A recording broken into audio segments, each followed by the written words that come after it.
Hello friends, chapter number 5 ની આપણે થોડીક શરૂઆત કરીએ. જે આપણે ઓલરેડી એક વખત ભણી ગયા અને થોડુંક નવું જે એડ થયેલું છે ઈ નામ પહેલા લખી લઈએ.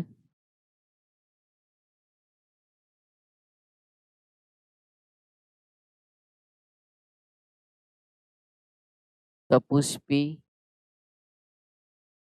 વનસ્પતિમાં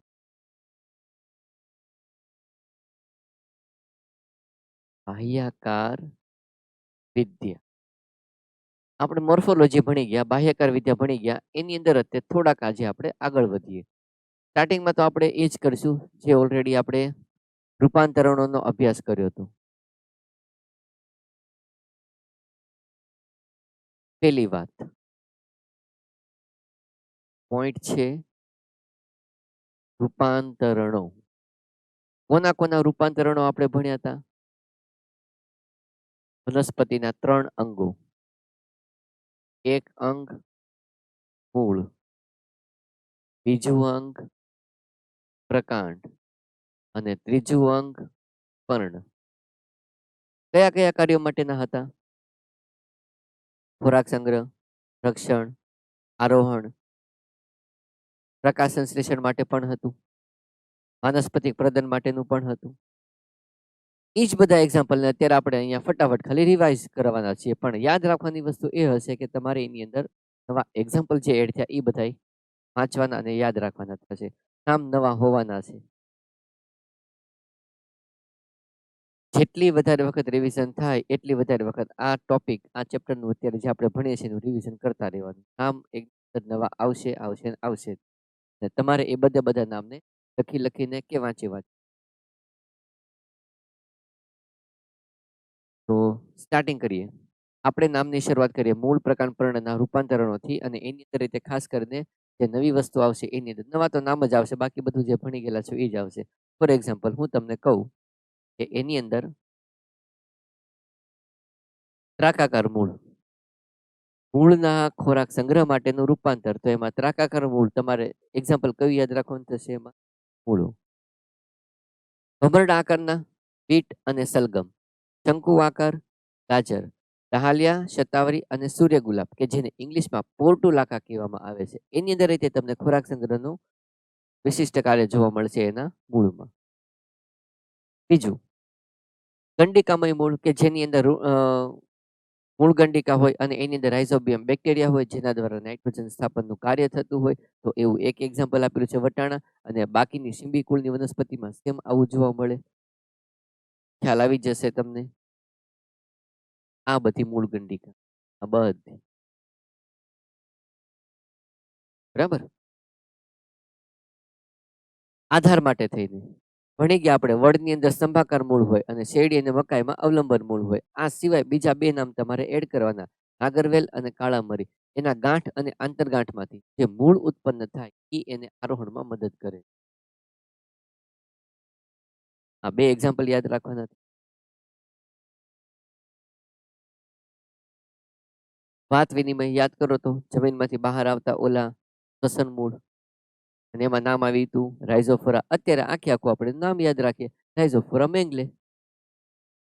દલદલવાળા એરિયામાં ઓટું વધારે પ્રાપ્ત થાય હરખી રીતે. જમીનમાં ઓટું ઓછો છે એટલા માટે હવાનો ઓટું લેવા માટે મોડિફાઈ થયેલા આ પોતે મૂળ જમીનની બહાર આવ્યા. આમ એને આપેલું છે શ્વસન મૂળ. વાત વિનિમય.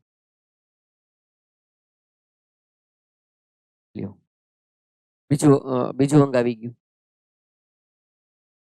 પ્રકાંડના રૂપાંતરો. જોતા જજો, આપણે ઘણા નામ નવા આવશે પણ વસ્તુ બધી કઈ ટફ નહીં આવે.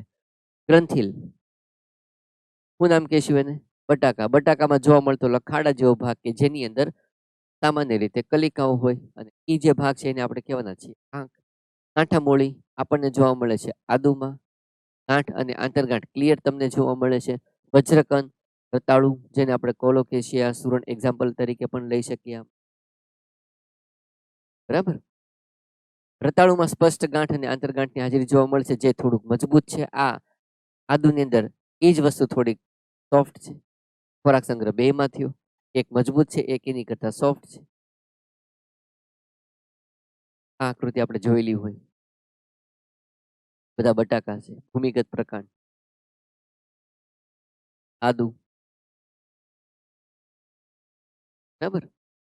વાનસ્પતિક પ્રજનન માટે તો એક શબ્દ આપેલો છે ભૂસ્તારી. એક્ઝામ્પલ 2 આપેલા છે ઘાસ અને અબૂટી. આ વનસ્પતિનું નામ છે જેની અંદર જમીન સપાટીને સમાંતર કક્ષકલિકામાંથી જમીન સપાટીને સમાંતર એનો મતલબ કે જે જમીન સપાટી છે એની ઉપર કક્ષકલિકા ડેવલપ થશે, જ્યાં સ્પર્શ થશે ત્યાંથી પોતે શાખા ઉત્પન્ન કરશે, નવી વનસ્પતિ ઉત્પન્ન કરશે. જો તો દેખાડેલી છે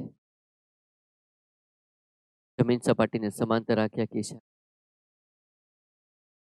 બરાબર. હવે માનો કે આવી શાખા જમીનની નીચેથી ડેવલપ થાય અને પછી નવો છોડ બનાવે તો એને શું કહેવાના છીએ? અધોભૂસ્તારી. માનો કે શાખા કમાન આકારે વિકસે હવામાં અને પછી જમીનને સ્પર્શ કરી અને નવો છોડ બનાવે તો જે ત્રાસી કમાન આકારે વિકસી એ ભાગને આપણે શું કહેવાના છીએ? વિરોહ. બરાબર. આપણે ઓલરેડી આ બધી વસ્તુ ભણીને જ બેઠેલા છીએ એટલે ખાલી એક્ઝામ્પલ એની અંદર નવા યાદ રાખવાના. બાકી બધી વસ્તુ આપણને ખ્યાલ છે. જમીન સપાટીને સમાંતર ઉપર ડેવલપ થાય તો ભૂસ્તારી, નીચે થાય તો અધોભૂસ્તારી, કમાન આકારે વિકસીને ડેવલપ થાય વિરોહ. બરાબર. જોઈએ આપણે ઘાસ અબૂટી. સ્ટ્રોબેરીમાં તમને શું જોવા મળે છે? વિરોહ. જે પ્રકાંડના પાયાના ભાગમાંથી ઉપરની તરફ ઉત્પન્ન થાય અને ત્યારબાદ જમીન તરફ વિકાસ પામે અને નવો છોડ ઉત્પન્ન કરે. ઉપર આમ ડેવલપ થાય ડેવલપ થાય. જલીય વનસ્પતિમાં કક્ષકલિકા ટૂંકી અને જાડી બને અને જ્યાં સ્પર્શ થાય અહીંયાથી નવો છોડ ઉત્પન્ન કરે. એની ગાંઠ આંતરગાંઠમાં પણ કેપેસિટી છે કે એ પોતે છોડ ઉત્પન્ન કરી શકે, ખાસ કરીને એના ગાંઠમાં. તો જો જલીય વનસ્પતિમાં એવું થતું હોય તો આપણે એ વનસ્પતિમાં જળકુંભી અને જળ શૃંખલા એની અંદર જોવા મળતી રચના કે જ્યાં નવો છોડ ઉત્પન્ન કરે એ છે ભૂસ્તારિકા. બરાબર. તો ભૂસ્તારી, અધોભૂસ્તારી, વિરોહ અને ભૂસ્તારી. આ એક્ઝામ્પલ આપણા સિલેબસમાં હતા ગુલદાઉદી, કેળા અને અનાનસ. જેમાં જરૂર લાગશે એમાં આપણે થોડોક ટાઈમ આપશું. જેની અંદર આપણે ઓલરેડી ભણેલા છે એમાં થોડું ફટાફટ આપણે રિવિઝન કરતા જશું. રિવિઝનના હેતુથી આપણે ભણશું. બરાબર. આ જુઓ રક્ષણ માટે કંટક ઉત્પન્ન થાય જેને આપણે પ્રકાંડ કંટક કીધા હતા. આ બધી વનસ્પતિના નામ છે જે તમારે યાદ રાખવાના છે. દમયંતી, દાડમ, ખીજડો, બોગનવેલ, લીંબુ અને બરાબર. તો નવા નામ આવ્યા.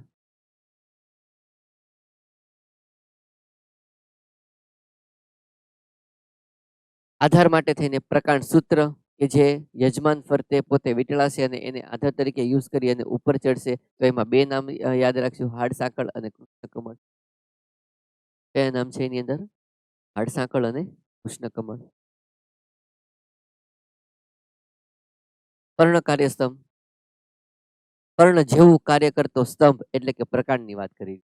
ફોર એક્ઝામ્પલ આપણે આ વનસ્પતિ જોઈએ તો ખબર પડે કે એનું પ્રકાંડ લીલું અને ચપટું છે. શું કામ? કારણ કે હરિતદ્રવ્ય છે. પર્ણ એની ઉપર છે નહીં કારણ કે પર્ણ રૂપાંતરિત થઈ ગયેલા છે રક્ષણ માટે થઈને. પર્ણકંઠ. તો હવે ઈ પર્ણનું કામ કોણ કરશે? આ પ્રકાંડ. પ્રકાંડની પાછી શાખા બની આ વૃદ્ધિ થયા કરે એટલા માટે શબ્દ યુઝ કરેલો છે અપરિમિત વૃદ્ધિ.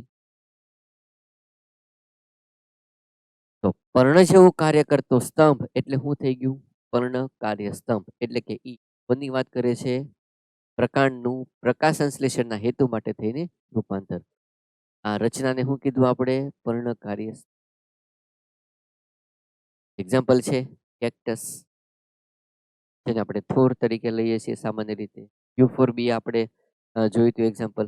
આ નામ તમારે યાદ રાખવાનું. કેક્ટસનું લીલું પ્રકાંડ પ્રકાશ સંશ્લેષણ માટેનું મોડિફિકેશન છે.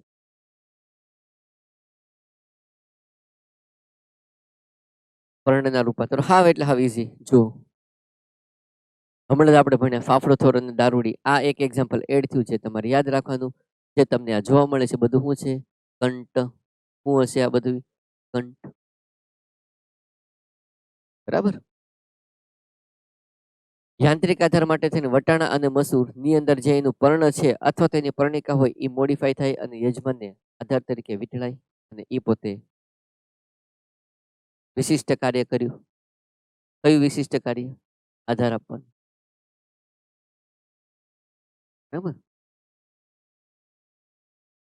ખોરાક સંગ્રહ તો ભણી ગયા હતા, ડુંગળી. એમાં આપણને ખબર છે કે 2 પ્રકારના પર્ણ હોય, ઉપરના શુષ્ક હોય અને અંદરના પર્ણ થોડાક માંસલ હોય. બરાબર. કીટ ભક્ષણ એક નામ છે કળશપર્ણ અને બીજું નામ છે અર્કજવર. અહીંયા કળશપર્ણનું પર્ણ જે છે એ આખે આખું બતાવેલું છે, મોડિફાઈ થયેલું શેપ એનો આવો છે અને જો એ ફુગ્ગા જેવા આકારનું હોય, જે આપણે ઓલરેડી બોર્ડ વર્કમાં જોયેલું છે એક વખત. તો કળશપર્ણમાં કીટભક્ષણના હેતુસર પર્ણનું કળશ જેવી રચનામાં રૂપાંતર થાય, જ્યારે અર્કજવરમાં એ જ પર્ણ કેવી રીતે ડેવલપ થાય છે? ફુગ્ગા જેવી રચના. બરાબર. આપણે એક ત્રીજું એક્ઝામ્પલ પણ ભણ્યા હતા, વિનસનો મક્ષીપાસ. એમાં પર્ણનું વિશિષ્ટ રૂપાંતર હતું, પર્ણ આમ બીડાઈ જતું હતું. ઓકે, સમજાણું એટલું? તો 3 મોડિફિકેશન ફટાફટ આમ એક જોતા જોયું તો આ તો રિવિઝન જ થયું, ખાલી થોડાક એક્ઝામ્પલ નવા આપ્યા અને એ એક્ઝામ્પલ પાછળ આપણે થોડોક ટાઈમ આપીને એને સરખી રીતે રિવાઇઝ કરતા રહીશું, સરખી રીતે લખીને કે વાંચીને પાકા કરતા રહીશું. પણ જે ભણવાનું છે, જે આપણા સિલેબસમાં થોડુંક આપણને ડિફરન્સ તરીકે આપેલું છે, નવી વસ્તુ આપેલી છે, એ છે એની અંદર એનો પુષ્પ વિન્યાસ.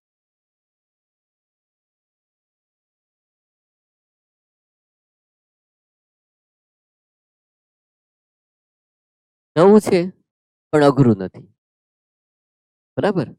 નામ થોડાક નવા આવશે. હવે એ તો આપણી વનસ્પતિ શાસ્ત્રની લાક્ષણિકતા છે. મેં તમને ઓલરેડી કીધેલું છે કે આની અંદર કેટલાય બધા નામ એવા આવવાના છે જે આપણને ખબર નહીં હોય અને આપણે પહેલી વખત સાંભળતા હશું.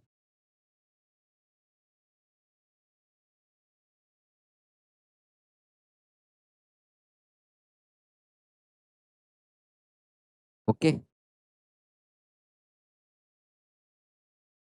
પુષ્પ વિન્યાસ 2 પ્રકારના જોવાના. એમાંથી 2 પ્રકાર તો એવા છે કે જે હમણાં હું નામ બોલીશ ને તો એ તમને આવડી જશે. આપણે એ સિવાયના પ્રકારો ઉપર ફોકસ કરીએ તો પુષ્પ વિન્યાસ 2 રીતે આપણે જોવાના છીએ, 2 પ્રકાર જોવાના છીએ. પહેલો પ્રકાર કેવી રીતે પાડેલો છે?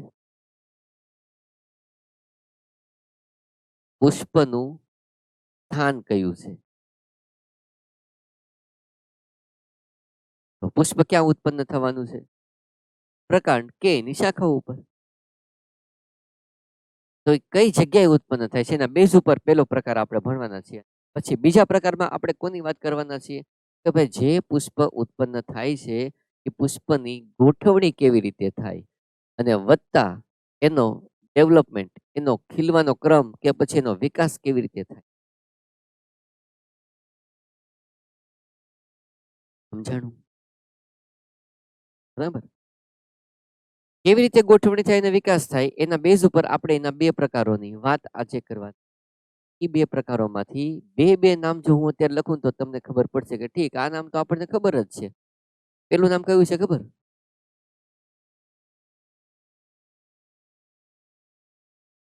અપરિમિત પુષ્પ વિન્યાસ અને બીજું નામ કયો જોઈ? પરિમિત પુષ્પ વિન્યાસ. હવે આ તો આપણે ભણી ગયા છીએ, આપણી માટે કઈ નવા નામ છે નહીં, પણ હા એમાં નવું આવશે. બરાબર. તો એની બાજુ ફોકસ કરીએ પહેલા આપણે જે ટોટલી આપણી માટે નવું છે એ ભણી લઈએ કે જે એકદમ એટલે એકદમ ઈઝી છે. હાવ એટલે હાવ ઈઝી. હું એક વખત ભણાવીશ પછી તમે ક્યારે એને ભૂલી નહીં શકો. હા, નો ડાઉટ એક્ઝામ્પલ આવશે એની પાછળ ટાઈમ આપવો પડશે. કહું તમને જો. ક્યાં ઉત્પન્ન થયું પુષ્પ? એના લોકેશન, એના સ્થાનના બેઝ ઉપર 4 પ્રકારો પડશે. એમાં પહેલો પ્રકાર કયો છે? અગ્રીય. ક્યારે અગ્રીય કહેવાય? કે જ્યારે પ્રકાંડના અક્ષના ટોચના બાજુએ અહીંયા પુષ્પ ઉત્પન્ન થાય એટલા માટે આની વૃદ્ધિ અવરોધાય જાય. જો ટોચના બાજુએ એક પુષ્પ ઉત્પન્ન થતું હોય એકદમ અગ્ર બાજુએ તો એને શું કહેશું? અગ્રીય પુષ્પ વિન્યાસ. પણ માનો કે પુષ્પ અહીંયા ઉત્પન્ન નથી થતું, આની કક્ષકલિકામાંથી એક નાની શાખા બની અને એ શાખાના ટોચના બાજુએ પુષ્પ ઉત્પન્ન થયું. કક્ષકલિકામાંથી શાખા બની એની ટોચના બાજુએ ઉત્પન્ન થયું. તો એવા પ્રકારના પુષ્પ વિન્યાસ આપણે શું કહેવાના છે?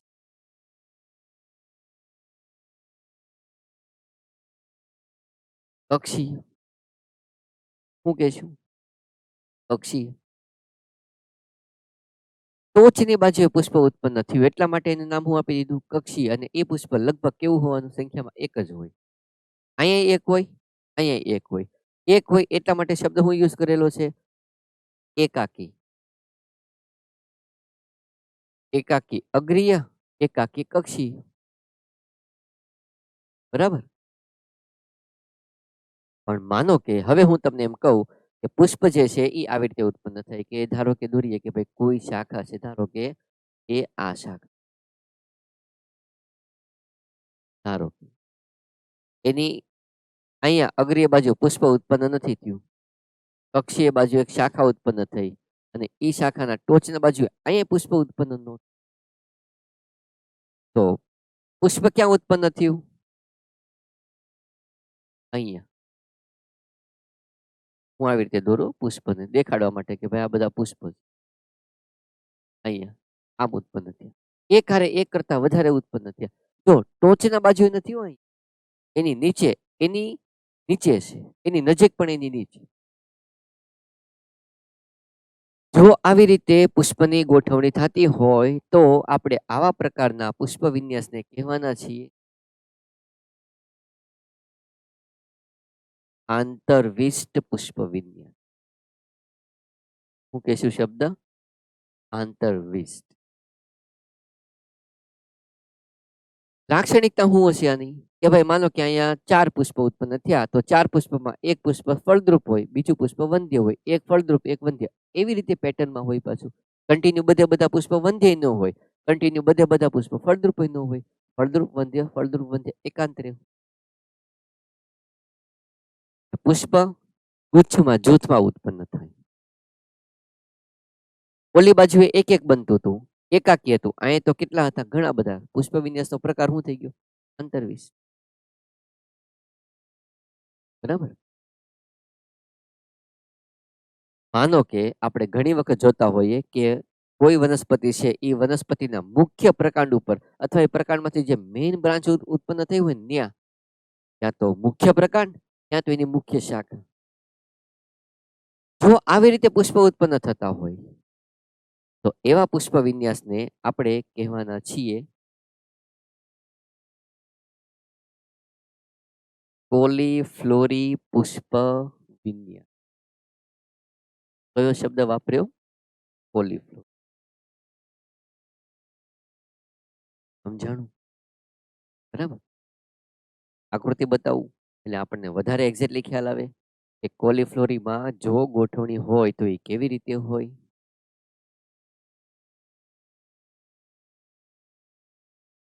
અગ્રીય, કક્ષીય. બરાબર. આંતરવિષ્ટ.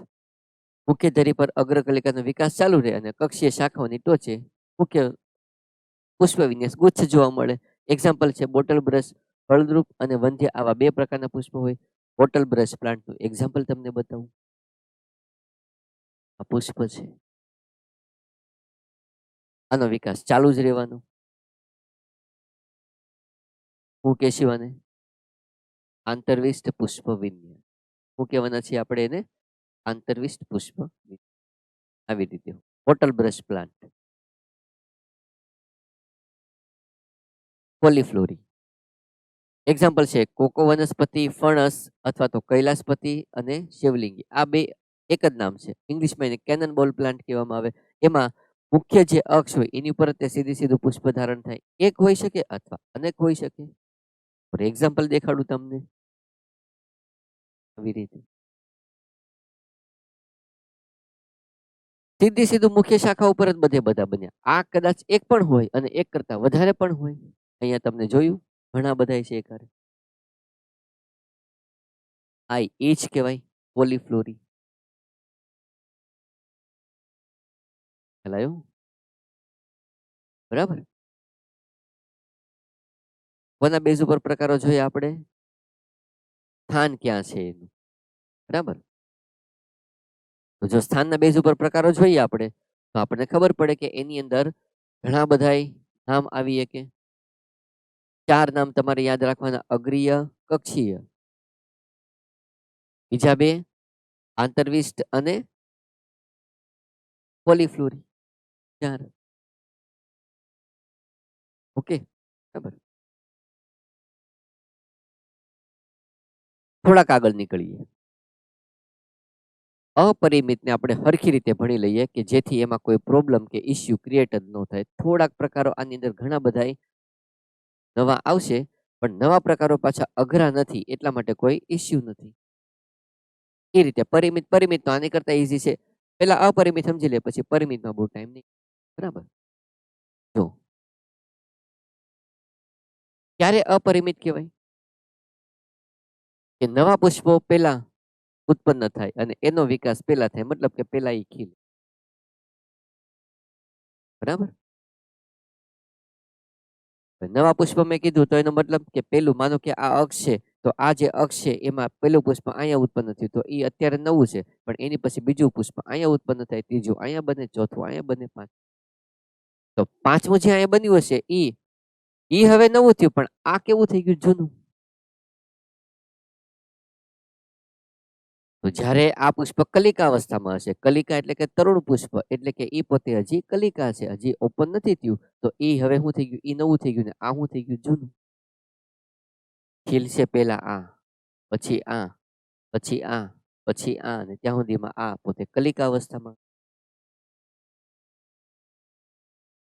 અહીંયા જે પહેલા ઉત્પન્ન થયું એ પહેલા ખીલશે, જે પછી ઉત્પન્ન થયું એ છેલ્લે ખીલશે, પછીથી ખીલશે.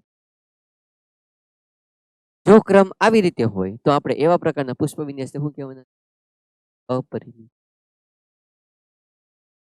બરાબર. એમાં એક પ્રકાર તમને હું કહું, ધારો કે હું દોરું છું એક આકૃતિ આવી રીતે.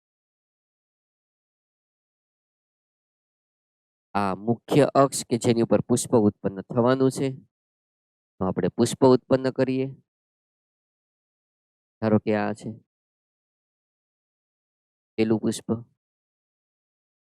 બીજું, ત્રીજું, ચોથું, પાંચમું, આવી રીતે. અને પછી આગળ જતા એક અહીંયા પુષ્પ ઉત્પન્ન થાય, પછી આનો વિકાસ જે છે ધીરે ધીરે રૂંધાઈ જશે અથવા તો અટકી જશે. આપણે અત્યારે બહુ એમાં ડિટેલમાં નહીં જઈએ, પણ પુષ્પ આવી રીતે ઉત્પન્ન થયું. હું અહીંયા ગ્રીન કલરનો પાર્ટ એક અહીંયા પર્ણ દોરું. ખબર છે તમને પર્ણને શું કહેવાય?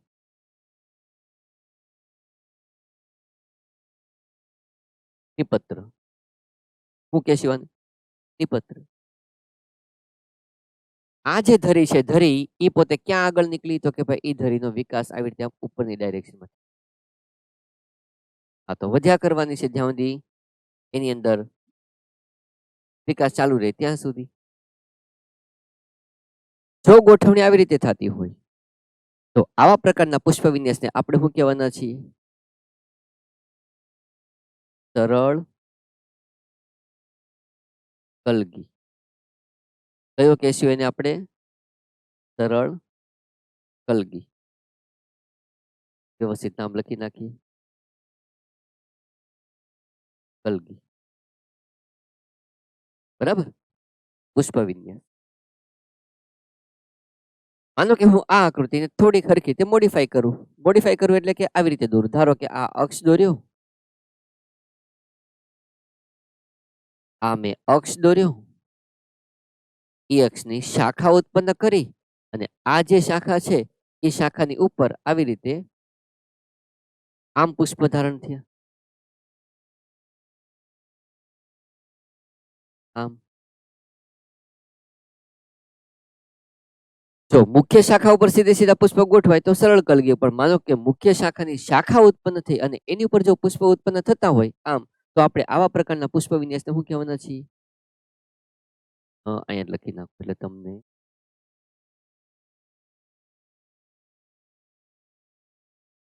સંયુક્ત કલગી. શું કહેશું આને આપણે? સંયુક્ત કલગી. સંયુક્ત ઈ આ અપરિમિતનો એક પ્રકાર આવશે. હમણાં હું છેલ્લે તમને આખું તાળો મેળવી દઈશ કે આ સંયુક્ત ઈ પણ એક પ્રકાર છે જેમાં કલગી પ્રકારે ગોઠવણી આવી રીતે હોય તો શાખા મુખ્ય અક્ષ ઉપર નહીં પણ એની શાખામાંથી પુષ્પ ધારણ થાય ગોઠવાય. બરાબર. માનો કે આ જ આકૃતિને હું હરખી રીતે મોડિફાઈ કરીને આવી રીતે દોરું. જો આ કે આ દોરી મેં અક્ષ એ અક્ષ ઉપર હવે હું દોરું છું આ પુષ્પ, આ એક, બીજું, ત્રીજું, ચોથું. અક્ષ તો સીધે સીધો વધ્યા કરવાનો છે અમુક સમય સુધી, પછી ધીરે ધીરે ઈ પોતે સ્ટોપ થઈ જશે. એનો આવી રીતે ઉપરની દિશામાં વિકાસ ગ્રોથ થવાનો. આમ અહીંયા હું દૂર નાખું પર્ણ, નિપત્ર,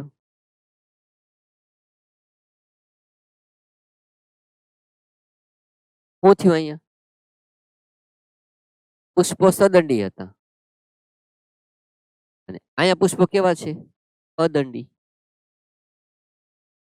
જો અદંડી પુષ્પો આવી રીતે ઉત્પન્ન થતા હોય આની જેમ, તો આપણે આને શું કહેવાના છીએ ખબર? શુકી પુષ્પ વિન્યાસ. શું કે શિવન? શુકી. પ્રકાર બદલાઈ ગયો. સદંડી હોય તો સરળ, અદંડી હોય તો શુકી. બરાબર. પણ માનો કે આ જે ધરી છે ધરી આમ સીધી હોવાના બદલે કેવી થાય ખબર?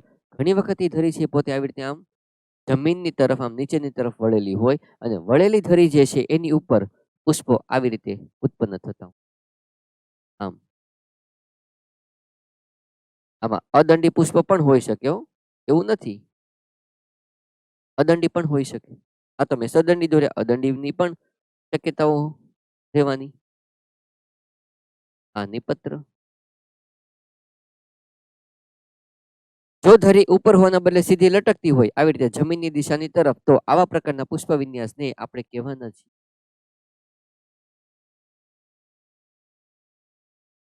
નિલંબ શુકી. શું કહેશું એને આપણે? નિલંબ શુકી. બરાબર.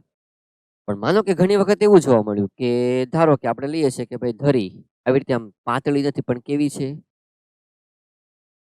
જાડી છે, માંસલ છે, આવી રીતે આમ છે જો. અને આ જે માંસલ ધરી છે એ માંસલ ધરીની ઉપર ઢગલાબંધ નાના નાના પુષ્પ ઉત્પન્ન થાય છે અને એ જે પુષ્પ ઉત્પન્ન થાય છે એ આવી રીતે ગોઠવણી થાય અદંડી. આમ હોય આની જેમ થયું અદંડી પુષ્પ આની ઉપર ગોઠવણ. આની ધરી પાતળી છે, આની આ ધરી મુખ્ય અક્ષ જાડો છે અને આની લાક્ષણિકતા એ છે કે આ જે મુખ્ય જે ધરી છે, મુખ્ય આ જે અક્ષ છે એને ઘેરીને આખું એક મોટું નિપત્ર આ ગોઠવાયેલું આવી રીતે. એ જે નિપત્ર છે એ નિપત્રની નીચે આવી રીતે અહીંયાથી આમ આ અક્ષ ઉત્પન્ન થાય. આખું આમ આવરે અને ઘેરે અને વચ્ચે અક્ષ હોય. જો આવી રીતે માંસલ અક્ષ ઉપર પુષ્પ ઉત્પન્ન થતા હોય માંસલ અક્ષ ઉપર, તો એવા પુષ્પ વિન્યાસને આપણે શું કહેવાના છીએ? માંસલ શુકી. શું કહેશું એને? માંસલ શુકી. આ તો પાતળી ધરી છે, આ જાડી છે, માંસલ છે. ઓકે, બરાબર. એક્ઝામ્પલ હમણાં આપણે જોતા જશું એટલે ખ્યાલ આવી જશે. હું પેલા એની તમને સમજણ આપી દઉં કે ક્યારે આવું થાય, ક્યારે આવું થાય. અમુકની અંદર કેવું છે એ તમને હું કહું કે ધારો કે આપણે દોરીએ છીએ કે ભાઈ આ એક સપાટી હતા આમ હોય, બરાબર. એક સપાટી અહીંયા મુખ્ય અક્ષ, એ જે મુખ્ય અક્ષ છે એની ઉપર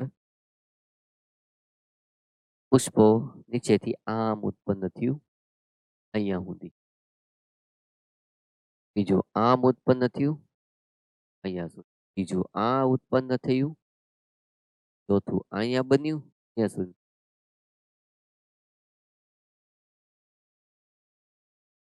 એક જ સપાટીએ બધા પુષ્પ આવે. તમે જોયું કે જે પુષ્પ છે એનો પુષ્પ દંડ બધાયનો એક સરખો નથી. આનો વધારે લાંબો છે, આનો એની કરતા ઓછો, આનો એની કરતા ઓછો, આનો એની કરતા આવું ઓછું. પણ પુષ્પ બધા એક જ સપાટીએ ગોઠવણી થઈ. આ પેલા ઉત્પન્ન છે એટલે પેલા ખીલ છે, આ એની પછી, આ એની પછી, આ એની પછી, આ છેલ્લે. જો ગોઠવણી આવી રીતે થતી હોય તો આપણે એવા પ્રકારના પુષ્પ વિન્યાસ તોરો પુષ્પ વિન્યાસ શું કહેશું એને? તોરો. પણ માનો કે આની જેમ ગોઠવણી છે, જો હવે પાછો નવો પ્રકાર કહું, આની અંદર જ તે પણ નવો પ્રકાર. હાવ એટલે હાવ ઈઝી. એ પ્રકારની અંદર હું યાદ રાખવાનું તો કે ભાઈ ધારો કે હું દોરું છું કે આ અક્ષ છે. શું છે આ? અક્ષ. અને ઈ અક્ષની ઉપર પુષ્પો જે છે બધા આમ ઉત્પન્ન થયા.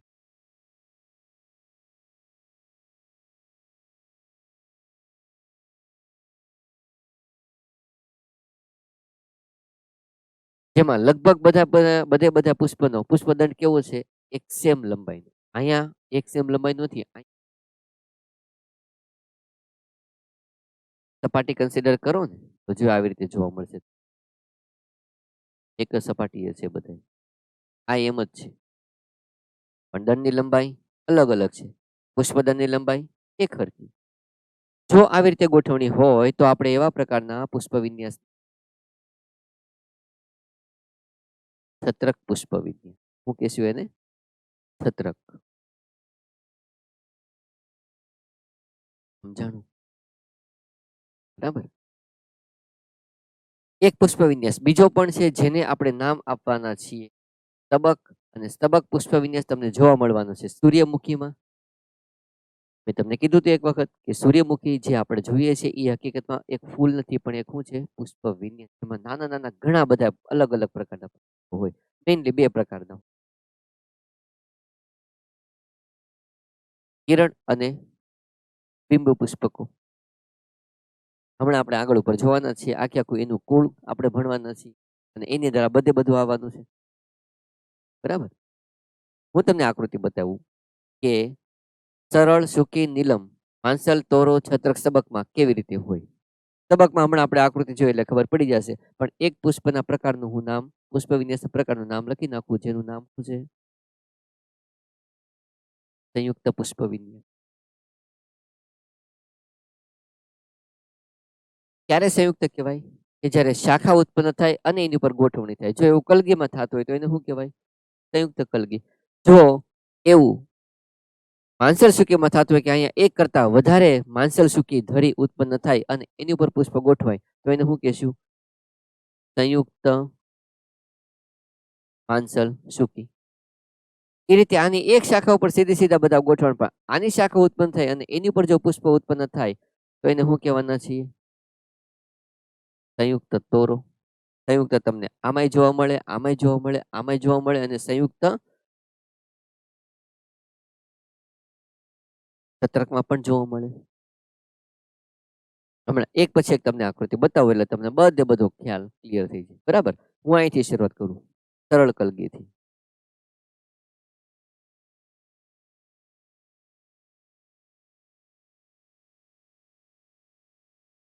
જોતા જાજો બધાય. હાવ એટલે હાવ ઈઝી પ્રકાર. જો અપરિમિત પરિમિતની વ્યાખ્યા પેલા આપેલી છે. અપરિમિતની વાત કરો તો પેલો કયો છે? સરળ કલગી. એક્ઝામ્પલ જોઈ લેવાના છે, આપણે પાકા કરી નાખવાના. બીજો કયો છે? સૂકી. આ વનસ્પતિ છે રાજગૃહ, એમાં તમને આવી રીતે ગોઠવણી જોવા મળે અદંડી અને દ્વિપત્રી પુષ્પ. નીલમ સૂકી ધરી વળતી હોય, અહીંયા સદંડી પુષ્પો દેખાડેલા છે પણ અહીંયા પાછા અદંડી પણ હોય. બરાબર. એટલે તમારે બે યાદ રાખવાની જરૂરિયાત ઊભી થઈ કે જો આવી આકૃતિ હોય તો એ કોની છે? નીલમ સૂકી. ધરી નીચેની તરફ વળેલી છે. એક્ઝામ્પલ શેતુર. આપણે ઘણી વખત આવા શેતુર જે છે ખાધેલા પણ હોય. બરાબર. માંસલ સૂકી મોટું નિપત્ર, વચ્ચે આ માંસલ અક્ષ એ નિપત્રને પોતે ઢાંકે છે. ગોઠવણી આવી રીતે હોય. આ ઘણી બધી વખત આકર્ષક જોવા મળે. આકર્ષક એનો મતલબ વિવિધ રંગના હોય.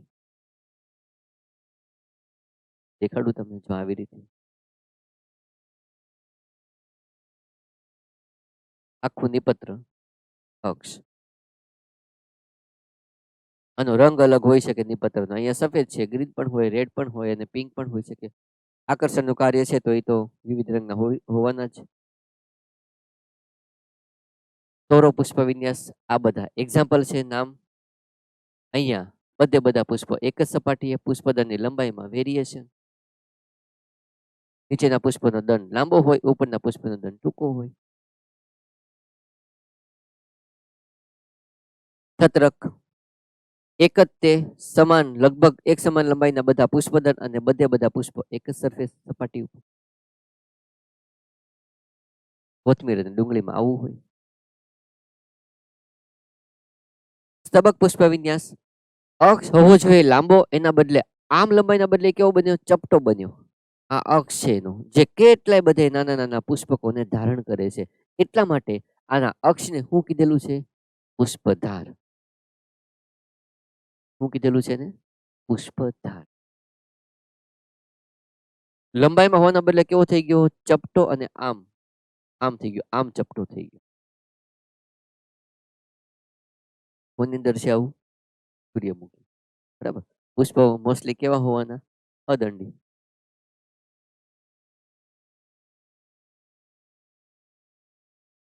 આખો પુષ્પ વિન્યાસ છે.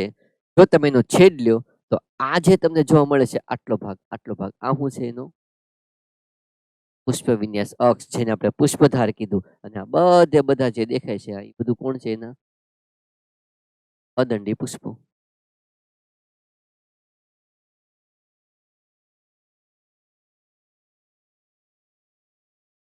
ઓકે. સંયુક્ત પુષ્પ વિન્યાસ આંબો અને સરગવો જો તો આ મુખ્ય શાખાની વળી પાછી શાખા બની, એની ઉપર બધા પુષ્પની ઉત્પત્તિ થઈ, ગોઠવણી થઈ. તો આને શું કહીશું? સંયુક્ત કલગી. કલગી પણ શાખાની ગોઠવણી ઉપર, એની ઉપર પુષ્પો સંયુક્ત. એ જ રીતે સંયુક્ત માંસલસુકી હોય, સંયુક્ત છત્રક હોય, સંયુક્ત તોરો હોય. સંયુક્ત માંસલસુકી કોની અંદર હોય? પામ નામની વનસ્પતિમાં. છત્રક કોની અંદર હોય?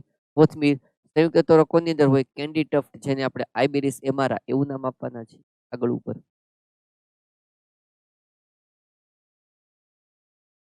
દેખાડું છું તમને. આ વસ્તુ એવી છે કે જ્યાં સુધી આપણે જોઈ નહીં ત્યાં સુધી ખબર ન પડે. બધી આ મોટું નિપત્ર છે પાછળ, જોયું? એમાંથી વચ્ચેથી એક શાખા ઉત્પન્ન થવાના બદલે, એક અક્ષ ઉત્પન્ન થવાના બદલે કેટલી બધી શાખાઓ બની અને એની પર આ બધા પુષ્પો ઉત્પન્ન થઈ. પામ વનસ્પતિ જો આ ઈ છે, પુષ્પો છે આ બધા અદંડી.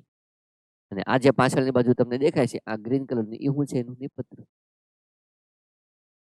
કેટલી બધી શાખાઓ એના બધા પાછળ છે ને ફળમાં રૂપાંતરિત થઈ જાય. આની અંદર જે બીજા છે હોય ને બધે એટલે એ જયારે ફળ બને ત્યારે ફળ કેવું દેખાય ખબર છે? હું તમને દેખાડું. આવું આપણે ખાધેલા હોય.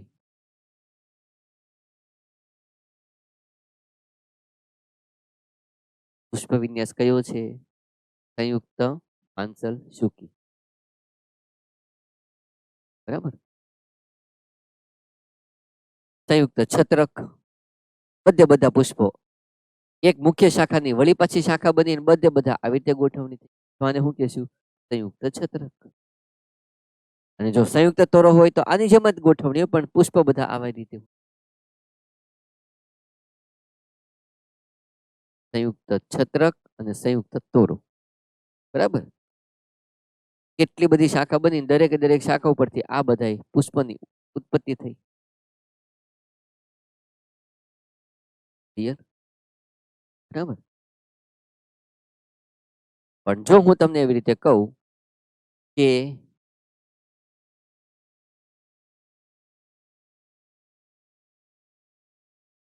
અહીંયા જે આખી ઉત્પન્ન થયેલી વાત છે કે ભાઈ હાલો કે અહીંયા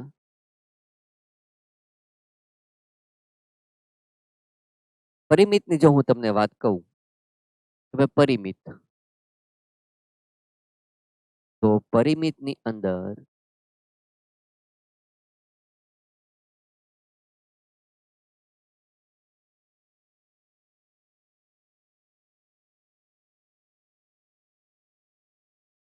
ત્રણ પ્રકારો, હાવ એટલે હાવ ઈઝી પ્રકારો, ઈ તે બધાય હાવ એટલે હાવ ઈઝી.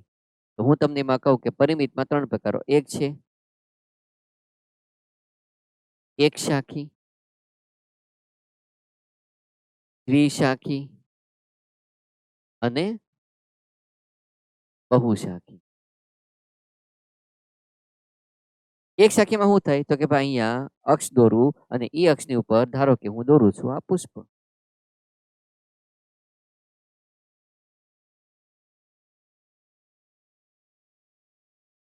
એક જ હોય, બરાબર. દ્વિશાખીની અંદર આની બે શાખા ઉત્પન્ન થાય અને એની ઉપર પુષ્પ ઉત્પન્ન થાય, અને બહુશાખીની અંદર બે કરતા વધારે શાખા બને અને એની ઉપર પુષ્પ ઉત્પન્ન થાય. જો એ આકૃતિ તમે જોવા જાઓ તો એ જે આકૃતિ છે એ કેવી બને, તો કે ભાઈ એ આકૃતિ બનશે આવી, એક શાખી, દ્વિશાખી, બહુશાખી, એકાકી પુષ્પ. આની શાખા બની અને એની ઉપર એ પોતે એક પુષ્પ ધારણ કરે. જો એક જ શાખા બનતી હોય તો એને શું કહેવાના છીએ, એક શાખી પરિમિત. શું કહેશું એને, એક શાખી પરિમિત. જાસૂદમાં આવું હોય. પણ માનો કે એકારે બે શાખા બનતી હોય તો એને શું કહેવાના છીએ આપણે, શું કહેશું એને આપણે, દ્વિશાખી. એક્ઝામ્પલ તરીકે જો તમે આકૃતિ જો તો ખબર પડે, એક સાથે બે શાખા બની અને બે બે ઉપર પુષ્પ ઉત્પન્ન થયા. આ તો પેલા ઉત્પન્ન થયું હતું, આ પછી ઉત્પન્ન થયા, એટલા માટે ખીલવાનું છે આ પેલા, આ એની પછી ખીલશે. પણ માનો કે મુખ્ય અક્ષની શાખા ઉત્પન્ન થઈ, એની શાખા ઉત્પન્ન થઈ અને એની ઉપર ગોઠવણી થઈ, તો એને શું કહેશું, સંયુક્ત દ્વિશાખી. શું કહેશું એને, સંયુક્ત દ્વિશાખી.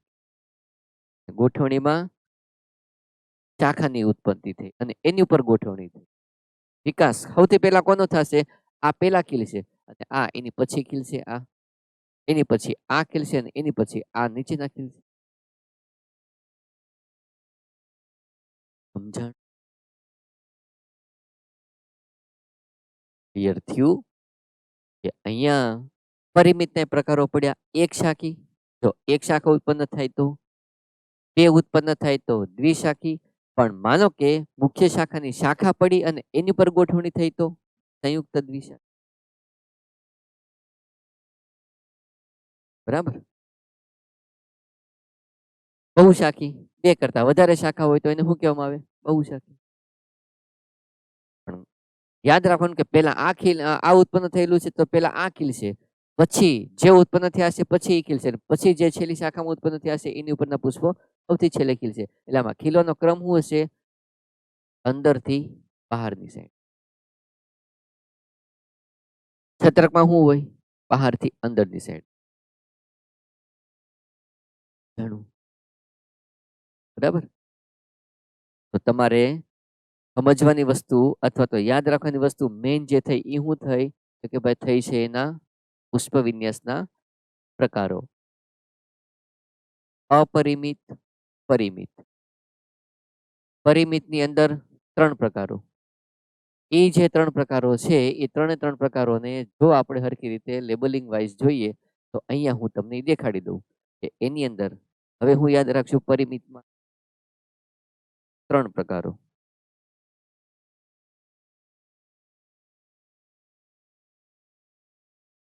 પરિમિત, એક શાખી. જો એક શાખા બને તો, બે બને તો દ્વિશાખી, અને જો બે કરતા વધારે શાખા બને તો એને શું કહેવામાં આવે છે, બહુશાખી. દ્વિશાખીમાં વળી પાછા બે પ્રકારો, એક તો સાદો દ્વિશાખી અને બીજો છે સંયુક્ત દ્વિશાખી.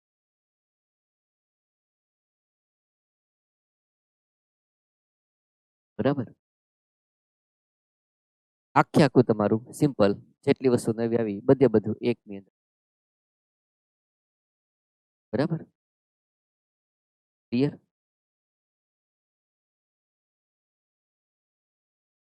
એક વખત હરખી રીતે બોર્ડ આખે આખું જોઈ લ્યો એટલે તમને આખે આખું ખબર પડે કે ઠીક આની અંદર આવી રીતે આપણે બોર્ડ વર્ક કરવાનું આવશે.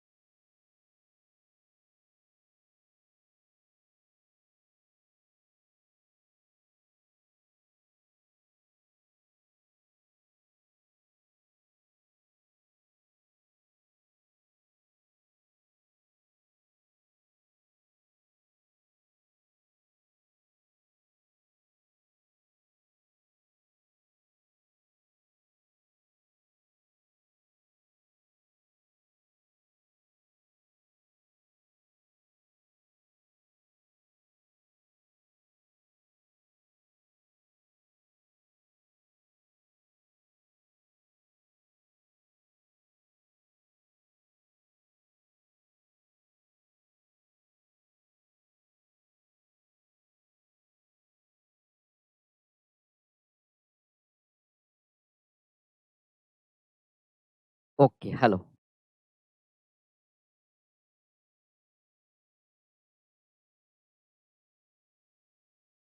છેલ્લે જે ભણ્યા પુષ્પ વિન્યાસ ખાસ કરીને અને બાકીના બધા ઓલા બધા મોડિફિકેશન એક્ઝામ્પલ ખાસ યાદ રાખવાની વસ્તુ થઈ.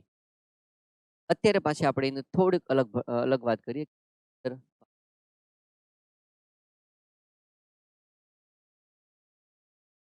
પુષ્પના ભાગોની હાવ એટલે હાવ ઈઝી વાત છે. નો ડાઉટ નવી વાત આવશે પણ વાત એક અઘરી નથી. આપણી માટે થઈને ઈ એક પ્લસ પોઈન્ટ થશે. હાલો મને કયો જોઈ કે પુષ્પનું સૌથી બહારનું ચક્ર એને આપણે નામ શું આપેલું છે? વજ્ર ચક્ર. એની અંદર રહેલું ચક્ર એટલે કયું થયેલું છે? તલ ચક્ર. એની અંદર રહેલું ચક્ર એટલે શું થયું? પુંકેસર ચક્ર. સૌથી અંદરનું જેને આપણે માદા પ્રજનન એટલે બરાબર. તલ અને વજ્ર ચક્ર પુષ્પની કલિકાવસ્થામાં પીડાયેલા હોય અને રક્ષણનું કામ કરે. જો તમે એ અવસ્થામાં એનો છેદ લ્યો તો તમને એની કિનારીની ગોઠવણી દેખાય. આપણે એના અભ્યાસને શું કીધેલું છે? કલિકાંતર. 4 પ્રકારના આપણે કે જો કિનારી બધાની એકબીજાને ખાલી સ્પર્શ થતી હોય તો કીધેલું છે ધારાસ્પર્શી કલિકાંતર. કીધેલું છે આપણે એને ખાલી ટચ થાય, ઓવરલેપિંગ નથી થતું, ઢંકાયેલી કિનારી નથી. પણ માનો કે બધી કિનારી એકબીજાને ઢાંકતી હોય તો આપણે એને નામ શું આપેલું છે? વ્યાવૃત કલિકાંતર. પણ માનો કે એક પર્ટિક્યુલર મેનરમાં કોઈ કિનારી એકબીજાને ઢાંકતી જ નથી, ક્યારેક ઢાંકે છે ક્યારેક નથી ઢાંકતી, ક્યારેક વળી પાછી ટોટલી બહારની બાજુ રહેતી, તો હું કીધું તું એને આચ્છાદિત. કે સૌથી મોટું હોય ઈ એની નાના એની કરતા જે નાના છે એને ઢાંકતું હોય અને બે સૌથી નાના હોય ને ઈ જોડાયેલા હોય.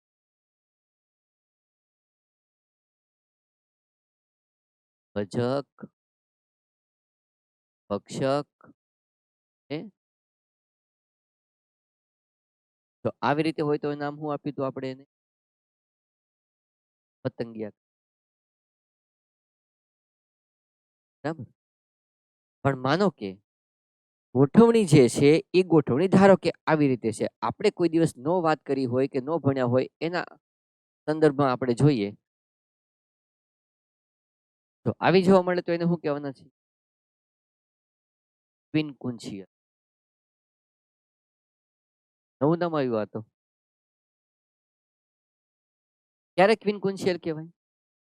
કે જ્યારે બે પુષ્પીય પત્ર ટોટલી અંદરની બાજુ હોય, તે પુષ્પીય પત્ર ટોટલી બહારની બાજુ હોય અને એક વ્યાવૃત મુજબ એટલે કે એક કિનારી બહાર એક એવી રીતે તો એને શું કહેવામાં આવે છે? પિનકુંજ. આ 5મો પ્રકાર આવ્યો. કેટલામો પ્રકાર આવ્યો? હા, 5મો પ્રકાર આવ્યો. 2 અંદર, 2 બહાર અને 1 અંદર બહાર. એનો મતલબ શું થયો કે 2 ટોટલી ઇનસાઇડ હશે, 2 ટોટલી આઉટસાઇડ હશે અને એક જે છે જો 5મું હોય તો કેવી રીતે હોવાનું? એકની કિનારી બહાર રહે અને બીજી કિનારી અંદર રહે. એવી રીતે. તો ગોઠવણીને શું કહેવાના છે આપણે? પિનકુંજ. બરાબર? ક્લિયર થયું? ઓકે. થોડીક આપણે વાત કરી લઈએ. જે આપણે સમજવાની વસ્તુ છે, જે આપણે યાદ રાખવાની વસ્તુ છે, હું તમને એની ઉપર જ તે સીધું ફોકસ કરાવું. પહેલા હું તમને બધું મારી રીતે સમજાવી દઉં અને પછી આપણે એની અંદર થોડુંક આપણે ડિટેલમાં જઈએ. વાત આપણે આની કરી જે નવો પોર્શન.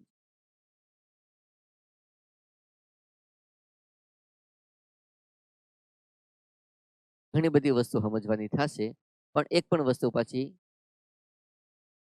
અઘરી નથી આવવાની.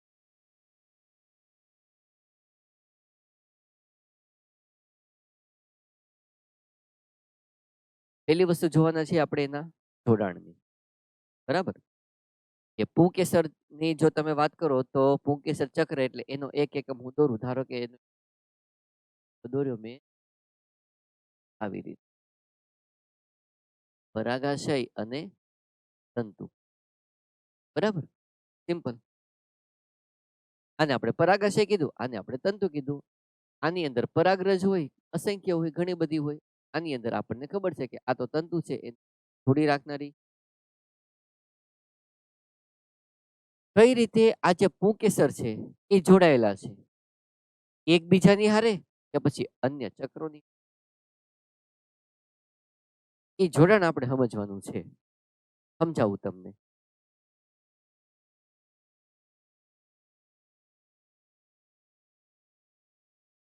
2 પ્રકારે જોઈએ. એકને આપણે સંલગ્નતા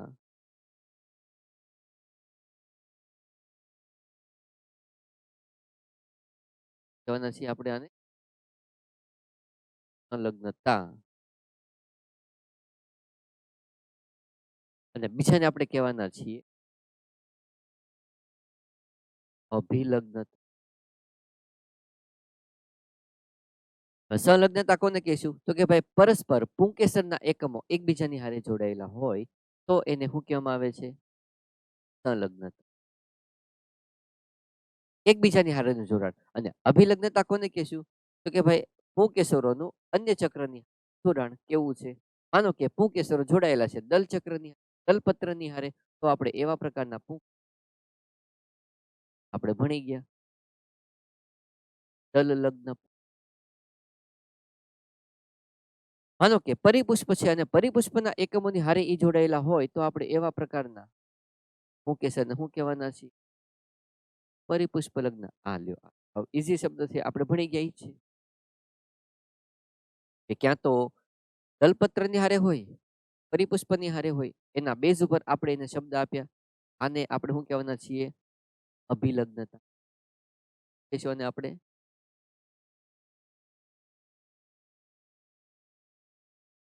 સંલગ્નતાની અંદર હું યાદ રાખવાનું થયું?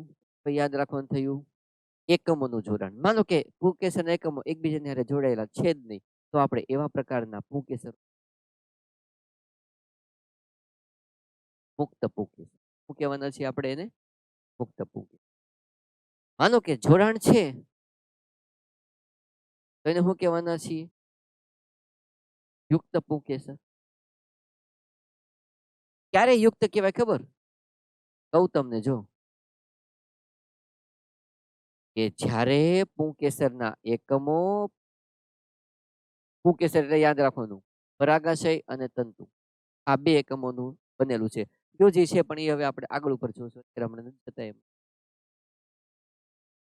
જ્યારે પુંકેસરના તંતુ એકબીજાની હારે જોડાયેલા હોય પણ પરાગાશય જોડાયેલા ન હોય, માનો કે આવી રીતે છે કોમન તંતુ છે, આની હારે આવા બધા પુંકેસરો આમ જોડાયેલા છે, આવી રીતે આમ. તંતુઓ બધાય જોડાયેલા છે પણ પરાગાશય જોડાયેલા નથી. તો આવા પ્રકારની ગોઠવણી તમને જોવા મળે. બધે બધા પુંકેસરો એક જ જૂથમાં છે. આપણે એને ખબર છે શબ્દ આપેલો એક ગુચ્છ. માનો કે આવા બે ગુચ્છ બનતા હોય. પુંકેસરો બધાય બે જૂથમાં આવી રીતે આમ જોડાયેલા હોય. તો આપણે આવા પ્રકારના પુંકેસરોને શું કીધેલું છે? દ્વિગુચ્છી. અને જો આવા બે કરતા વધારે ગુચ્છ બનતા હોય તો આપણે એવા પ્રકારના બહુગુચ્છી આપણે ભણી ગયા. ક્યાં તો મુક્ત હોય, ક્યાં તો યુક્ત હોય. જો યુક્ત હોય તો એમાં ત્રણ પ્રકાર, એક, દ્વિ, બહુગુચ્છ. બરાબર. પણ માનો કે અ ત્રણ પ્રકારો જોયા. કોના બેઝ ઉપર જોયા? તંતુઓ જોડાયેલા છે પણ અહીંયા પરાગાશય બધા એના કેવા છે? ફ્રી છે. જુઓ તો પરાગાશય કોઈ એકબીજાને હારે જોડાયેલું તો સિચ્યુએશન તો આવી પણ પોસિબલ છે જે હવે આપણે ભણવાના કે જેની અંદર પરાગાશય જોડાયેલા હોય આવી રીતે એક પરાગાશય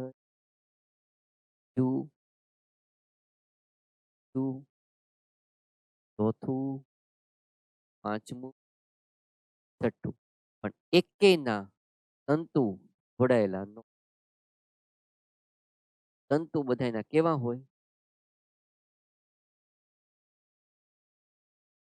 જો પરાગાશય જોડાયેલા અને તંતુ ફ્રી તો આપણે એવા પ્રકારના પરાગાશયને અથવા તો પુંકેસરને શું કહેવાના છે? લહેરદાર પરાગાશય. હું કહેશું આને? લહેરદાર. પરાગાશય બધે બધા જોડાયેલા હોય ગોળ ફરતે અને વચ્ચે સ્ત્રી કેસર હોય. તંતુ બધાયના આવી રીતે એકબીજાથી ટોટલી ફ્રી. અહીં તંતુ જોડાયેલા છે, પરાગાશય જોડાયેલા. નામ શું કહેશું એને? લહેરદાર. પણ માનો કે તંતુ જોડાયેલા છે અને પરાગાશય જોડાયેલા છે. ધારો કે આવી રીતે કે આ છે એનું પરાગાશય. બધે બધાય પરાગાશય છે ને એક હરખી લંબાઈને અનુરૂપ છે ને આવી રીતે એક હરખી લંબાઈ અહીંથી બધે બધા જોડાયેલા અને તંતુ પણ જોડાયેલા છે આવી રીતે અહીંથી. જો પરાગાશય જોડાયેલા, તંતુ જોડાયેલા તો નામ હું આપવાના છે ખબર આને? સમપરાગ પરાગાશય. હું કહેશું આને?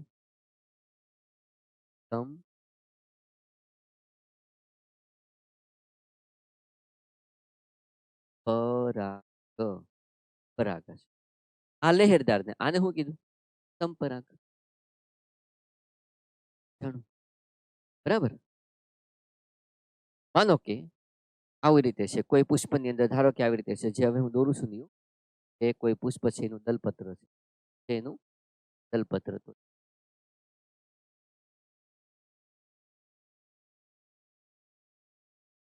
2,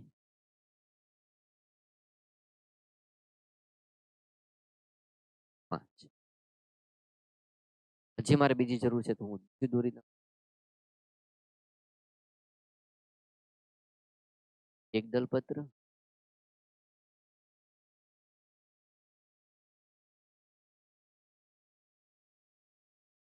5. ધારો કે પુંકેસર છે એ પુંકેસર આ જે દલપત્ર છે એક્ઝેક્ટલી આમ ગોઠ.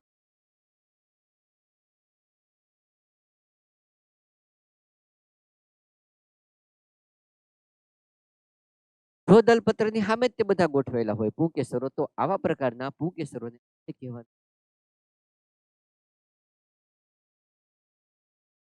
સમ્મુખ.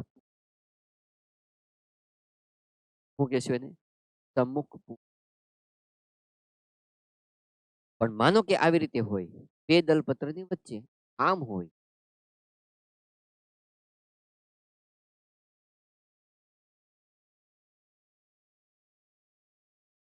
બેની વચ્ચે એમ તો એવા પ્રકારના પુંકેસરોને હું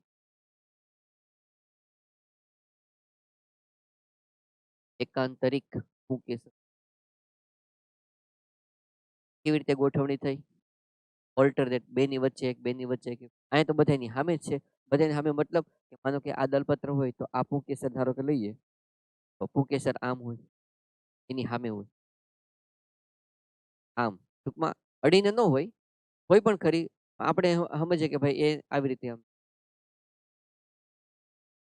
અને માનો કે બીજું દલપત્ર અહીંયા હોય તો આ બે દલપત્રની વચ્ચે આમ પુંકેસર હોય તો એકાંતરિક.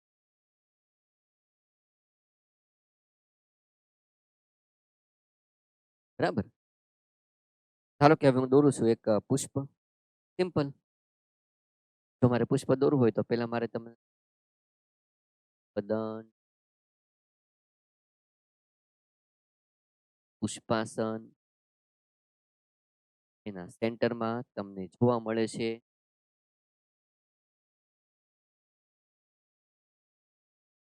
એનું પરાગવાહિની, પરાગાસન.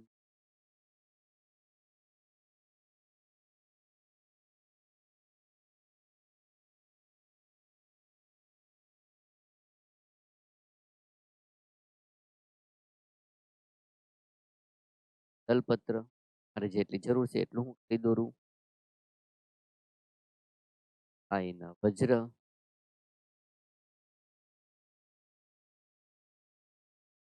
બરાબર.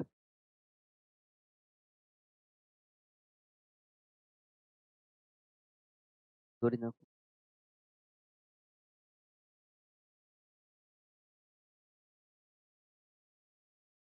બીજું પુષ્પ દોરું, સેમ ટુ સેમ આની જેવું. તો અહીંયાથી દોરું પુષ્પદંડ, પુષ્પાસન,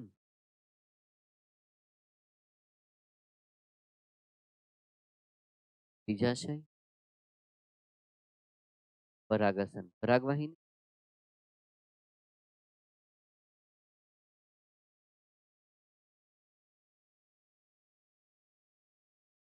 પરાગાશય, સોરી પુંકેસર,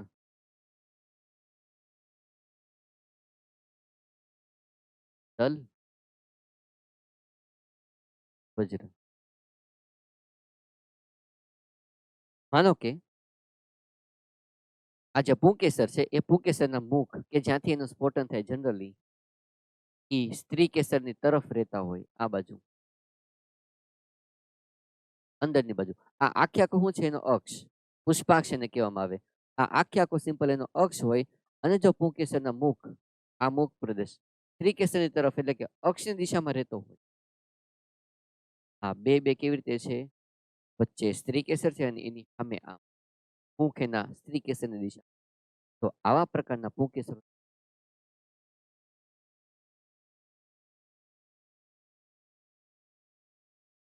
અંતર્મુખી.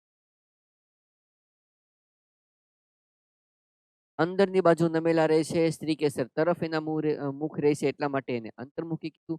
માનો કે બહારની બાજુ એના મુખ રહેતા હોય, ચાલો કયો જોઈ શબ્દ હું યુઝ કરીશ. અંદરની બાજુ હોય તો અંતર્મુખી, બહારની બાજુ હોય તો બહિર્મુખી.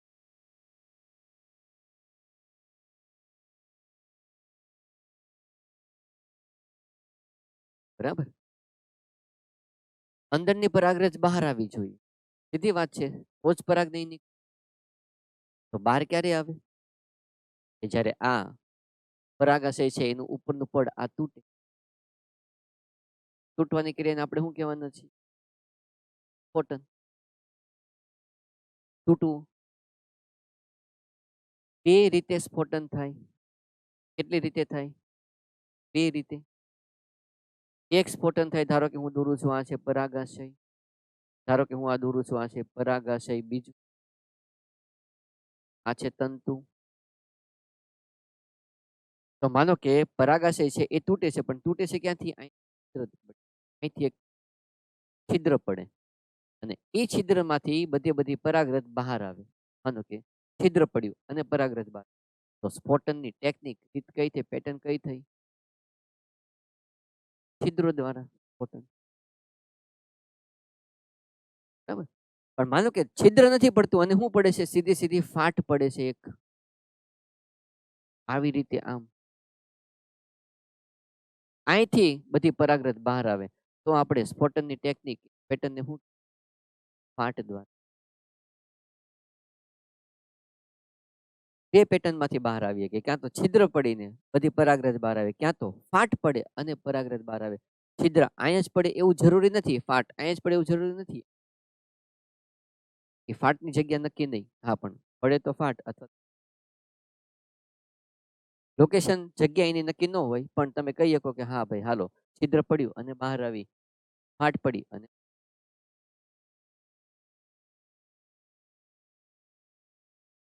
બરાબર.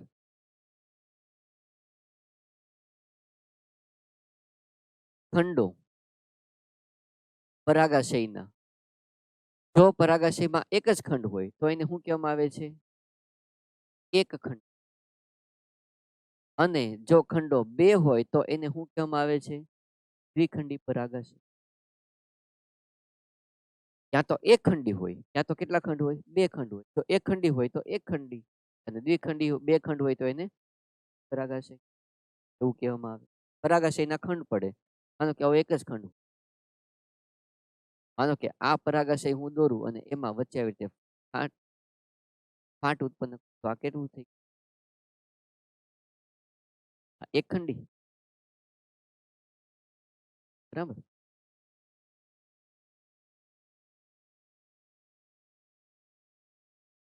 પુંકેસરનું પરાગાશય લખી નાખવું અને પુંકેસરનો તંતુ. આ બે નું જોડાણ કેવી રીતે છે એ લખી નાખવું કે પરાગાશય વત્તા તંતુનું જોડાણ. એના બેઝ ઉપર એ કેવી રીતે જોડાયેલા છે, એના બેઝ ઉપર એને આપણે ચાર શબ્દ યાદ રાખવાના. ચાર ચાર શબ્દ પાછા હાવ એટલે હાવ. માનો કે આપણે સમજીએ કે ભાઈ આ છે પરાગાશય અને આ છે તંતુ. પરાગાશય આ તંતુની હારે અહીંયા નીચેથી જોડાય, તલ સ્થાનેથી. પરાગાશયના બેઝ તલ બાજુથી જો અહીંથી જોડાય તો એવા પ્રકારના જોડાણને શું કહેશું આપણે? સંલગ્ન. આ છે પરાગાશય, આ છે તંતુ. જોડાણ ક્યાં થયું? અહીંયાથી. બરાબર. માનો કે આ તમારી સામે છે, આ વક્ષ બાજુ, અને આ જે છે એ પૃષ્ઠ બાજુ પાછળનો ભાગ. તો તંતુ પૃષ્ઠ બાજુથી અહીંથી જોડાય, અહીંથી પૃષ્ઠ બાજુથી, તો આપણે એવા પ્રકારના જોડાણને શું કહેશું? પૃષ્ઠ લગ્ન. બરાબર. પણ માનો કે પૃષ્ઠ સપાટી છે એની આખી આખી આ જે તંતુ છે અહીંથી અહીંથી આખી આખી સપાટીમાં, આખી આખી સપાટી, તો એને શું કહેવામાં આવે છે ખબર? અભિલગ્ન.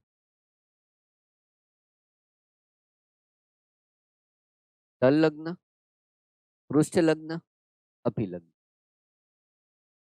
બરાબર. પણ અમુક વનસ્પતિના પરાગાશય છે ની વિશિષ્ટ આવી રીતે હોય, જો આમ. અને કનેક્શન આ તંતુનું આ જે પરાગાશય છે એના એક્ઝેક્ટલી એક પોઈન્ટ મિડલમાંથી. તો થયું હું ખબર? આ બે બે સપાટી આમ હલી કે જો આવી રીતે કનેક્શન હોય અહીંયાથી અને બે સપાટી મુક્ત હોય, હલીએ કે એવી હોય, તો આપણે એવા પ્રકારના કનેક્શનને કહેવાના છીએ મધ્ય ડોલી.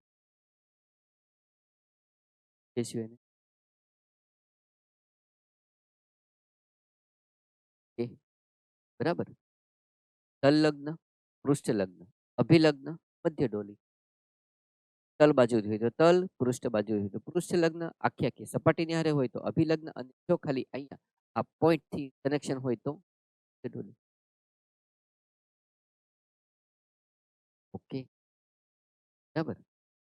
હવે સ્લાઇડ દેખાડી દઉં તમને એક પછી એક બધી.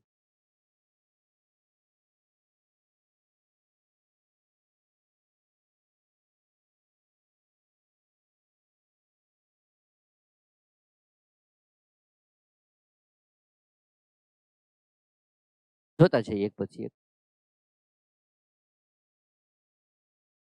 મુખ બહારની તરફ છે, બહિર્મુખી. અંદરની તરફ છે, અંતર્મુખી. ફાટથી સ્ફોટન થયું, ફાટ દ્વારા. છિદ્રથી થયું, છિદ્ર દ્વારા સ્ફોટન.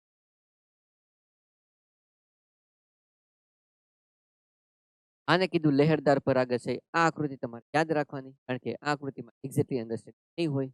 દેખાડું. પરાગાશય જોડાયેલા છે તંતુ બધાના. મૂકેશું આને લહેરદાર. પરાગાશય બધે બધા જોયું. એક લંબાઈને અનુલક્ષીને જોડાયેલા, અહીંયાથી તંતુ જોડાયેલા, તો આવી રીતે તંતુ જોડાયેલા, પરાગાશય જોડાયેલા, સંપરાગ. બરાબર. લહેરદાર સંપરાગ, પરાગાશય ફ્યુઝ થયેલા, તંતુ રીતે જોડાયેલા.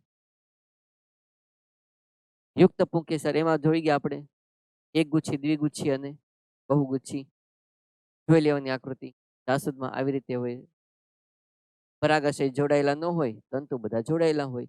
એક ગુચ્છી, દ્વિગુચ્છી, બહુગુચ્છી. એક્ઝામ્પલ બધા યાદ રાખવાના. એક ગુચ્છી, દ્વિગુચ્છી, બહુગુચ્છી, અને બધે બધા કેવા છે? બધે બધા પુંકેસર. એક ગુચ્છી, દ્વિગુચ્છી, બહુગુચ્છી. લહેરદાર સંપરાગ. તલપત્રની હારે જોડાયેલા, તલ્લગ્ન. તલ્લગ્ન સૂર્યમુખી ધતુરામાં જોવા મળે. પરિપુષ્પ લગ્ન લીલી ફ્લાવરમાં જોવા મળે. લીલી એસી કુળમાં એ આવી ગયું. તલ્લગ્ન, અભિલગ્ન, પૃષ્ઠ લગ્ન, મધ્ય ડોલી. આ આકૃતિ છે તલ્લગ્ન. આ આકૃતિ છે અભિલગ્ન, સપાટી આખી આખી જોડાયેલી. આ આકૃતિ છે પૃષ્ઠ લગ્ન. આ બે ભાગ હલી નો કે એવા હોય. આ છે આખી આખી મધ્ય ડોલી. કયા કુળની વાત?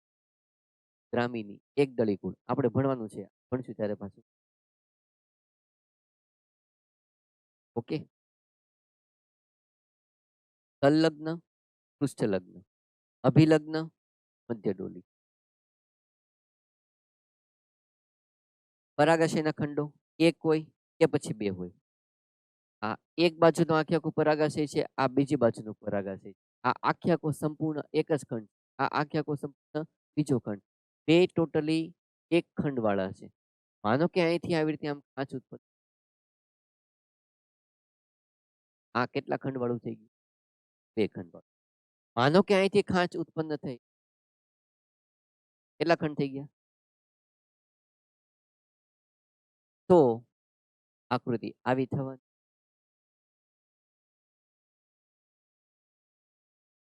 દ્વિખંડી, આ દ્વિખંડી હોય. દ્વિખંડી પણ દેખાય કેવું આપણને?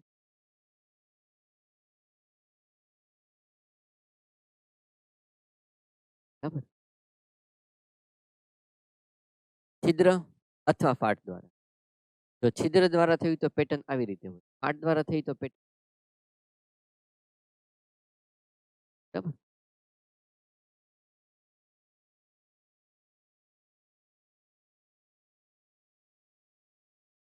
રિવિઝન કરવાનું છે, ફટાફટ ખાલી રિવિઝન કરી દઉં. એક જગ્યાએ ખાલી એક્ઝામ્પલ આવશે જમરૂકનું ને એવું બધું, જામફળનું. એ એક્ઝામ્પલ યાદ રાખજો. પહેલા આપણે આપણી એનસીઆરટીમાં જે આપેલું છે પ્રિજાઈમાં એ યાદ રાખશું. પછી આને યાદ રાખશું. એના અકોર્ડિંગ આન્સર મળી જતો હોય તો આપણે આને ફોલો નહીં. બરાબર. એક બે જગ્યાએ એવું છે, એટલે એ એક્ઝામ્પલમાં ખાસ યાદ રાખશું કે આપણે આપણી એનસીઆરટીને એ વખતે ફોલો. ઉપરી, પરી, અધોજાઈ. ઉપરી જાઈમાં સૂર્યમુખી. એક્ઝામ્પલ આ એની આકૃતિ. પરિજાઈમાં સફરજન, જામફળ. આ એની આકૃતિ. અધોજાઈમાં રાય, જાસૂદ.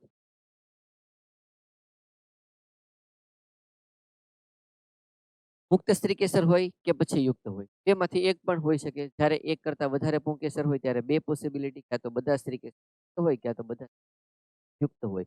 માનો કે આપણે જોઈએ મુક્તમાં ગુલાબ,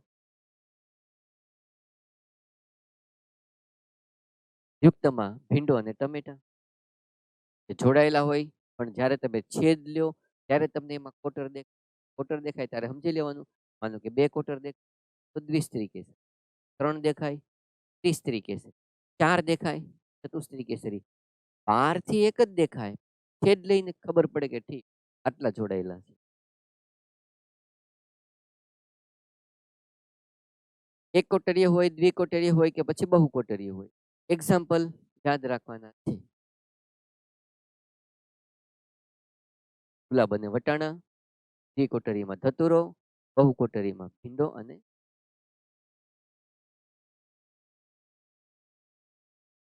ધારાવર્તી, અક્ષવર્તી, ચર્મવર્તી, મુક્ત કેન્દ્રસ્થ, તલસ્થ. જોઈ લઈએ ફટાફટ. ધારાવર્તીની આકૃતિ, અક્ષવર્તીની આકૃતિ, 2 એક્ઝામ્પલ. ચર્મવર્તીની આકૃતિ, રાય, મુક્ત કેન્દ્રસ્થની આકૃતિ અને આ 2 એક્ઝામ્પલ નવા યાદ રાખવાના. કીટભક્ષી, મરચા. ઓલા જૂના જે છે એ તો પછી યાદ રાખવાના જ છે, પણ આ 2 નવા એડ કરી દેવાના. આપણે જે ભણીએ છીએ એડ કરવાનું. કાંઈ જૂનું ભૂસીને આ નથી યાદ રાખવાનું. ઓલું તો યાદ રાખવાનું છે, પણ આ વધારે તમારે યાદ રાખતા જવાનું, એડ કરવાનું. જ્યાં જ્યાં જરૂર લાગે ને બધા એક્ઝામ્પલ એ જગ્યાએ એડ. બરાબર, રિપીટ થાય એ તો થવાના જ છે, એ તો ઓકે છે, પણ આ નવા એડ કરવા. તલસ્થમાં સૂર્યમુખી. ઓકે, બરાબર. આટલું ખાસ જોવાનું છે આપણે. જે આપણો જેટલો ડિફરન્સ હતો એ થોડું ઘણું નવું અને થોડું જૂનું હતું.